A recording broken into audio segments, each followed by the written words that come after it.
Hello दोस्तों, आप सभी को याद, प्यार और नमस्ते। दोस्तों, जैसा कि पूर्व वीडियो में मैंने आपको बताया था कि महर्षि पतंजलि ने चित्त वृत्तियों के निरोध को ही योग माना है। तो प्रश्न उठता है कि ये चित्त वृत्तियां हैं क्या? दोस्तों, चित्त जड़ है और पुरुष या आत्मा चेतन है। अविद्या या अज्ञानता के कारण ही पुरुष और प्रकृति में परस्पर एक प्रकार का अभेद संबंध हो जाता है, क्योंकि चित्त की वृत्तियों का आत्मा में आरोप होने से चित्त की वृत्तियां आत्मा में प्रतिबिंबित होती हैं और वहीं आत्मा का प्रतिबिंब चित्त पर पड़ने से चित्त भी अपने को चेतन समझने लगता है और उसी तरह कार्य करने लगता है। इस तरह हम देखते हैं कि जड़ चित्त एवं चेतन पुरुष या आत्मा में परस्पर आरोप होता है। दोस्तों, ये चित्त वृत्तियां अज्ञान के कार्य हैं, इनको रोकना आवश्यक है। जब वृत्तियां धर्म, अधर्म तथा वासनाओं की उत्पत्ति का कारण बनती हैं तो वह कष्ट देती हैं, अर्थात जो वृत्ति मोह उत्पन्न कर बंधन का कारण बनती है वह क्लेश उत्पन्न करती है। ऐसी वृत्ति को क्लिष्ट कहते हैं। इसको पापवाहा भी कहते हैं। इसमें तमोगुण प्रधान होता है तथा सतो एवं रजोगुण दब जाता है, और जब चित्त विवेक की प्रभाव में रहता है तब सत्व गुण प्रधान होता है तथा रजस एवं तमस दब जाता है। उसे अक्लिष्ट कहते हैं। इसको कल्याण वाहा भी कहते हैं। दोस्तों, इन वृत्तियों से ही संस्कार बनते हैं और संस्कार से वृत्तियां। इस प्रकार वृत्ति संस्कार चक्र चलता रहता है और निरोध की अवस्था में यह चक्र केवल संस्कार मात्र रह जाता है। यह योगाभ्यास के द्वारा संस्कारों का भी नाश हो जाता है। निरोध समाधि में लय हो जाना ही योगियों की मुक्ति है। दोस्तों, ये चित्त वृत्तियां 5 प्रकार की होती हैं, जो है प्रमाण, विपर्यय, विकल्प, निद्रा तथा स्मृति। इन्हीं में चित्त की अन्य वृत्तियां भी अंतर्भूत हैं। दोस्तों, आज मैं प्रमाण चित्त वृत्ति की चर्चा इस वीडियो में करूंगी। तो पहली चित्त वृत्ति है प्रमाण। प्रमाण का अर्थ है जिसके द्वारा वस्तु का यथार्थ ज्ञान हो, उसे प्रमाण कहते हैं।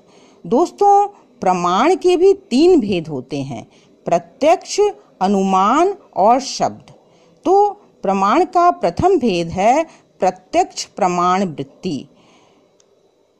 प्रत्यक्ष प्रमाण वृत्ति वह वृत्ति है जिसमें विषयों के प्रति इंद्रियों के संपर्क से ज्ञान होता है, अर्थात जो प्रकट है तथा जो अनुभव द्वारा प्राप्त है उसको प्रत्यक्ष कहते हैं। दोस्तों, हमारा चित्त निरंतर एक प्रत्यक्ष, शक्तिशाली एवं अनुभव द्वारा प्राप्त प्रमाण की कामना करता है। प्रत्यक्ष ज्ञान में हमारी इंद्रियां क्रियाशील रहती हैं। यह प्रत्यक्ष प्रमाण वृत्ति क्लिष्ट और अक्लिष्ट दोनों होती है। जिन मनुष्यों को सांसारिक पदार्थ नित्य और सुख देने वाले प्रतीत होते हैं तथा उन्हें भोगों में आसक्ति होती है तो यह क्लिष्ट है, और जो मनुष्य संसार को परिवर्तनशील तथा नाशवान समझते हैं, जिससे उनमें सांसारिक पदार्थों के प्रति वैराग्य उत्पन्न हो जाता है तो और वे चित्त वृत्तियों को रोकने में सफल होते हैं, तो उस समय यह चित्त वृत्ति अक्लिष्ट है। दोस्तों, दूसरी प्रमाण वृत्ति है अनुमान। अनुमान अर्थात जो प्रकट नहीं है, मात्र हम उसका अनुमान ही लगा सकते हैं और उस पर विश्वास कर लेते हैं।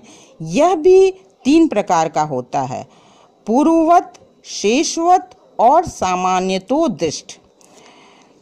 पूर्ववत अर्थात पूर्व कारण या कारण से कार्य का अनुमान लगाना, जैसे आसमान में बादल को देखकर वर्षा का अनुमान लगाना। दूसरा है शेषवत। शेष अर्थात कार्य को देखकर कारण का अनुमान लगाना, जैसे नदी में जल का वेग या अधिकता को देखकर कहीं वर्षा हुई होगी ऐसा अनुमान लगाना। या सड़क पर पानी देखकर वर्षा का अनुमान लगाना। तीसरा है सामान्यतो दृष्ट, साधारण रूप से परोक्ष वस्तु का जिसके द्वारा ज्ञान हो उसे सामान्यतो दृष्ट अनुमान कहते हैं। जैसे एक स्थान पर आम के वृक्ष में मंजरी को देखकर यह अनुमान लगाना कि सभी आम के वृक्षों में मंजरियां आ गई होंगी। दोस्तों, यह भी क्लिष्ट और अक्लिष्ट दोनों होती है। यदि अनुमान प्रमाण वृत्ति को व्यक्ति सकारात्मक भाव से लेता है तो यह अक्लिष्ट है, और अगर नकारात्मक भाव से लेता है तो यही क्लिष्ट बन जाती है। नकारात्मकता का जैसे एक उदाहरण मैं देती हूँ कि अगर कोई व्यक्ति आम के वृक्ष की मंजरी को देखकर यह सोचने लगता है कि पता नहीं हमारे बाग के आम के पेड़ में मंजरी आई होगी कि नहीं, यह सोचकर वह दुखी होता है, जो उसे क्लेश पैदा करती है और यह क्लिष्ट बन जाती है। तीसरा प्रमाण वृत्ति है शब्द। वेद, शास्त्र और महापुरुषों के वचनों को शब्द कहते हैं, अर्थात जो पदार्थ मनुष्य के अंतःकरण और इंद्रियों द्वारा प्रत्यक्ष न हो और जहां अनुमान की भी पहुंच नहीं हो, बल्कि उसके स्वरूप का ज्ञान वेद, शास्त्र और महापुरुषों के वचनों से हो, उसको शब्द प्रमाण वृत्ति कहते हैं। यदि शब्द प्रमाण वृत्ति से योग मार्ग में प्रेरणा मिलती है तो यह अक्लिष्ट है, और यदि प्रेरणा न लेकर या व्यक्ति प्रेरित न होकर संशय में आ जाता है तो यही क्लिष्ट हो जाती है। तो दोस्तों, आज आपने चित्तवृत्तियों के प्रथम भेद प्रमाण के बारे में जाना। दोस्तों, अन्य चित्तवृत्तियों विपर्य, विकल्प, निद्रा एवं स्मृति के विषय में मैं अगले वीडियो में बताऊंगी। आपको यह वीडियो कैसा लगा कमेंट बॉक्स में अपना व्यू अवश्य दीजिएगा, और यदि चैनल को अभी तक सब्सक्राइब न किया हो तो अवश्य कर लीजिएगा। धन्यवाद, धन्यवाद, धन्यवाद।